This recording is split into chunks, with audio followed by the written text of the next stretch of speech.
നമ്മുടെ നാട്ടിൽ തെങ്ങും തോപ്പ് എങ്ങനെയാ? അതാണ് ഇവിടെ. തെങ്ങിന് പകരം ഈന്തപ്പന. ഹായ് അല്ലേ? നമ്മളിങ്ങനെ ഈത്തപ്പഴം ബേക്കറിയിലൊക്കെ ഇരിക്കും. ഗൾഫുകാരാണ് ഈത്തപ്പഴം കൊണ്ടുവരും, അവരുടെ വീട്ടിൽ ചെന്നാലും കിട്ടും. ആ സംഭവം ഇങ്ങനെ വിളഞ്ഞു നിൽക്കുന്ന കാണുമ്പോഴുള്ളൊരു ഭംഗി ഒന്ന് പറഞ്ഞറിയിക്കാൻ പറ്റണില്ല കേട്ടോ.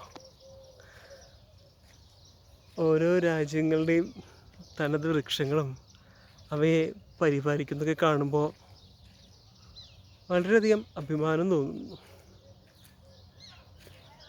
ഇതാണ് ഈന്തപ്പനത്തോട്ടം.